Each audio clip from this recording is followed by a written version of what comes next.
Nolan's commission orders rehiring of fired shitty council clerk after finding her alleged sexual harassment didn't harm productivity. So the keyword there is her. Imagine for a second if the genders were reversed.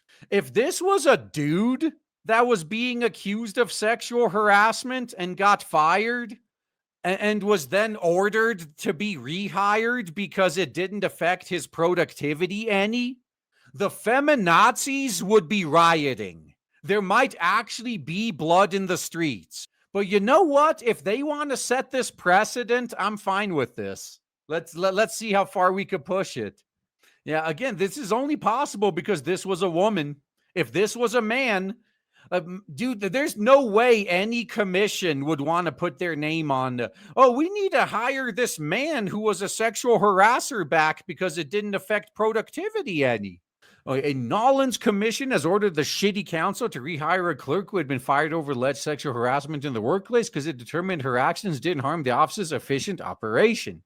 A former clerk in council, Laura Johnson, was fired last year after the Nolan's council determined she had created a hostile environment, including allegations of unwanted touching, demeaning language, and intimidation for her employees for at least 11 years. 11 years, and they finally got rid of her. Now they're yeah, she definitely has some connections higher up. But after Johnson worked for the shitty government for 35 years, yeah, you don't work for the government for 35 years without having a lot of connections. Denied the allegations and appealed her firing. A commission last Monday gave the seal of approval to rehire her and compensate the pay she lost during her time away. Once again, imagine if this was a man. So not only do they have to bring him back, but they have to pay him for the year he was off work. The Civil Service Commission, essentially a glorified HR department for the government, accepted the prior findings that proved Johnson's wrongdoing, including that she had engaged in instances of inappropriate behavior, including frequently touching employees' behinds, the outlet reported. Yeah, it looks like we're just going to need to get video evidence now. However, the crux of their sign-off relies on the shitty council's determination of harm that Johnson may have caused, which the commission believed was distinctly lacking.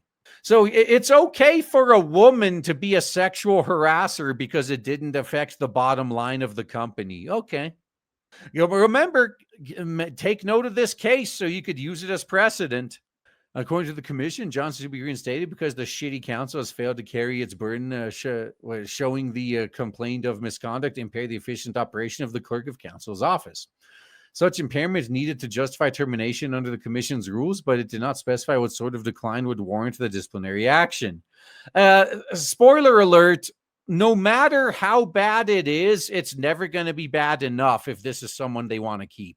They're never going to write down the exact amount because then they'd be held to it. In its report, the commission also named the impacted employees who accused Johnson by sharing their full names. Until then, the 4 alleged victims are only referenced anonymously. This looks a lot like retaliation to me. Yeah, this really does. It seems like retaliation. They're actively going after these employees. Shitty council president J.P. Morrell was appalled by the commission's decision and flagrant disregard for the harmed employees. This decision will have a chilling effect on every victim who is considering whether to report their workplace abuse. The city of Nolan's cannot claim to care about sexual assault survivors while continuing to gloss over the serious allegations in the name of efficiency. He further said the commission's ruling creates a dangerous precedent. I think it creates a great precedent if we're willing to push it to its natural conclusion.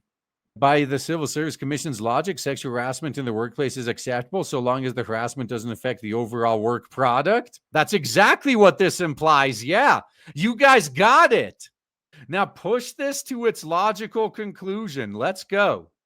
The commission, however, largely dismisses the allegations as not being serious enough to warrant Johnson's firing. I can guarantee you, if it was a man and the women were accusing him, it doesn't matter what he's accused of. Just making them feel uncomfortable is enough. So none of the incidents at issue was so severe that termination was appropriate, and overall conduct spanning over 10 years is not severe or pervasive.